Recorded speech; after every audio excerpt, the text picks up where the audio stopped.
It's not unheard of for animes, especially isekais, to get bad adaptations. In fact, at this point, it's basically a staple. And even if the adaptation is done well, by the time it gets a second season, you've turned 30, your parents kick you out for not having a job or a girlfriend, and all your friends think you're gay. I'm 17 by the way, so this doesn't really apply to me. Just in case you were wondering. But one thing's for sure, whenever it comes to animes getting their source material done justice, it rarely happens. And one such isekai is Soma Spider So What? Or for my Australian viewers, So I Slept with a Spider So What? Now, to give you a rough idea of what I'll Make You Crap Your Pants So What is about, it starts off as this story about a girl, Hiiro Wakaba, who's being ostracized from her class and being bullied by the other girls, while all she's doing is just reading her favorite S-tier manga. But Megumi had found her new favorite target and decided to blow up the very school that they were in. And after that happens, we found out that all the people who were caught up in the explosion, say it with me now, reincarnated into another world. And it's got all the tropes that you'd expect. This is the annoying naive hero, and this is his friend that used to be a guy. Well, this could be an anime all by itself. I reincarnated as the hero's waifu, but I used to be his guy best friend. Yeah, no way that exists though. Right? The bully girl is a pet dragon, serves her right, the teacher is a loli elf, and Hiro is, well, we all guessed it, a spider. We then see her spawned in a dungeon as she finds out that she's actually become a spider. And instead of freaking out like any normal teenage girl would, her reaction is... No sense sweating it now. Well, I guess she wasn't human to begin with a reaction like that anyway. Now that she's accepted being a spider, we see her constantly fighting for her life, beating dragons and giant catfish, and the heroes that are supposed to beat the demon lord are just chilling in a nice ballroom having some of the best drinks that you could possibly think of. Then we're back to Kumiko struggling to find something to eat and has to eat the equivalence of a Popeye's biscuit without any liquid, and like anyone else, she almost dies. Fast forward a bit and we find out that while Kumiko was leveling up and almost dying multiple times, the heroes were actually either not born or still sucking on breast milk. Point proven when she finds this cute little vampire girl that turns out to be a former classmate of hers, who, just like Hiro, was kind of left out by everyone else in the class. She didn't really get bullied, but more teased about how she looked and her personality. Anyway, she found little Miss Drac and decided that she's her new favorite pet and decides to protect her. So she ends up living in the same kingdom on the outskirts of the village that the vampire's dad is the leader of. Speaking of the parents, how the hell did she come out a vampire? From what I know, both her parents are humans. Her dad's a human, her mom's a human. So how the hell did she come out a vampire? Did I miss something where Dracula decided to descend and just make her one of his kin, or did something else happen? I'm lost. But like I was saying, she ends up spending a majority of her time in the kingdom that they were in. And then she accidentally started a war with a neighboring nation. Even though they were pretty much just waiting to start one, she just kind of helped. And after a while, she ends up meeting the demon lord, and those two go back and forth trying to kill each other constantly. But it was more like Kumiko was just running away from her like the spider you find in your room. And like said spider, nothing ever goes well when you can't see it. But eventually, the demon lord manages to actually kill our dear spider. Rest in peace, Kumiko, and I'm sorry for your loss, Aussies. Psych, she reincarnated, but this time as the number 3 on my waifu list, cause god damn! Arachnophobia? No, we got arachnophilia, am I right? That was a joke. I promise I'm not attracted to legs. All of this happened before the war with the heroes, the demons, and the elves. And that's the next time we see her, but this time she doesn't have the legs. Or actually, she only has 2 of them. And we find out that she's actually allied with the demon lord now. But that's basically everything that happened. I know I probably messed up the order of certain things that went down, but this anime is structured a bit weird, so putting everything together accurately was pretty much impossible. Now, apart from the absolutely horrendous animation and CGI that Soma Spider So What has, everything else about the series is actually pretty good.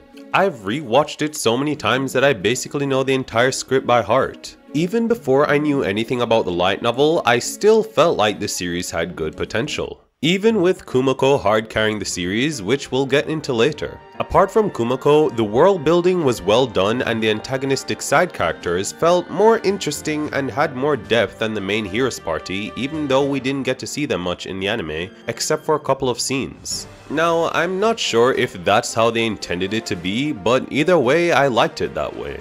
And despite Kumiko spending most of her time in the dungeon, I never felt bored of seeing those scenes of her trying to survive in it. We had been given an extensive number of new monsters, and the different layers to the dungeon gave us a new environment that always felt fresh no matter how many times I saw it. And yes, you do have other isekais that have tried similar things, but Soma Spider So What is actually one of the better representations I've seen of doing something like this.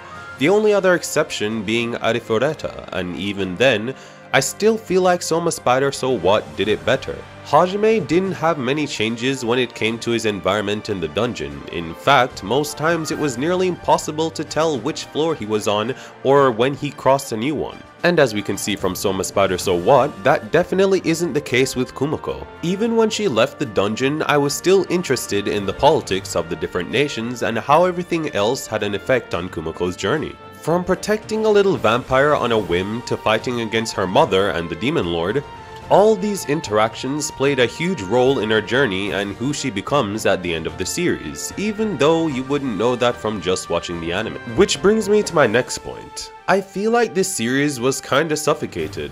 Not only did the anime not have the best adaptation, but neither did the manga. In fact, it's actually worse considering that the anime is currently ahead of the manga. Imagine that. Who would have thought the day that anime watchers could actually spoil stuff for manga readers, when it's normally the other way around, would come. The only piece of media that actually does the series any justice is the original light novel. Before I heard about the light novel, I already felt like the series could have done a lot better. I thought it was only the animation, but it turns out I was wrong. Everything that I just explained is so much better in the light novel that it's not even worth comparing it to anything else. Specifically, the interaction she has. For example, the heroes. I know for a fact I'm not the only one who skipped all of the scenes that the heroes were in after watching it for the first time. And if you say that you did, I don't believe you, because there's just absolutely no way you could sit through 8 minutes of this. Would never have run in a situation like this. So I won't. I'll honor his memory by not giving up. Every single episode. In the anime, they're portrayed as a bunch of naive kids who are annoying and get led around by the people around them while following behind Shun, who's the most naive out of all of them. And I mean, come on, do I even have to talk about the fight animations? And in the manga, the human parts don't even exist. There's almost no content on the heroes whatsoever. Like, they just straight up don't exist. When you compare that to the light novel where the heroes are portrayed naive and annoying in the beginning, over a period of time they start to seem more understandable and we understand why they think and act the way they do. Oh, and we get to see some interesting development between Mr. Hero and his best friend. If you know, you know. They stopped seeming like just a bunch of kids who were playing hero and we started to see that they were just a little ignorant, and once they realized the truth of the world, they mature a bit and started to make the right choices. Well, at least correct from a moral point of view. And if we're talking about Miss Kumiko, or Shiro, from what we're shown in the anime and manga, her main goal is survival and being able to enjoy the life that she got. But that's way more obvious and represented better in the light novel. We're meant to think that she's actually the good guy in the series and completely support her, and while you could tell that it's not completely true, it's insane how different it is shown in the light novel. Then again, we haven't gotten that far in the anime anyway, so that's probably also a factor. While Shiro's actions aren't always morally correct, when you look at them logically, they always make sense and are hard to argue with. We also get to see a more caring side to Kumiko that otherwise we wouldn't get to see. I don't really know if I'd call it caring or more so a teacher-like side to her when dealing with certain characters. Again, this is mostly because we haven't gotten a second season or any form of continuation of the series, but I still feel like it wouldn't have been shown the same since it's a common problem in the adaptation. But what I'm basically saying is that we get a closer look at what she's really like rather than just the surface goal of wanting to survive. Soma Spider So What could easily be one of the best isekais out there if we don't look at the anime and manga. It's one of my favorite isekais and has my second favorite isekai character behind Rimuru. And it may just be me, but I feel something similar in Rimuru and Shiro, which is probably the reason why I like her so much. It may be the fact that their stories are so similar, or the simple fact that they both have very similar mindsets and goals. But whatever it is, I can't really put my finger on it. When I first started getting into manga, it was one of the first ones I looked for, and I ended up going into a whole Reddit rabbit hole and found out that that definitely wasn't the play. I really do hope there will be a rework of the first season, or at least a good season 2, because Soma Spider So What could be so much better than what it was before. And if you haven't read it yet, I highly recommend the light novel, or you could always go with the web novel. But if you're not someone who likes reading without pictures, what I recommend doing is just giving either one of them a try, and then go read the manga, where it's fine if you miss out some of the human parts. And then if a season 2 comes, you get to see all of that animated. But that's all I've got for you guys this week, so make sure to like and subscribe, cause we're trying to hit 10k before this year ends. And I'll see you guys next week.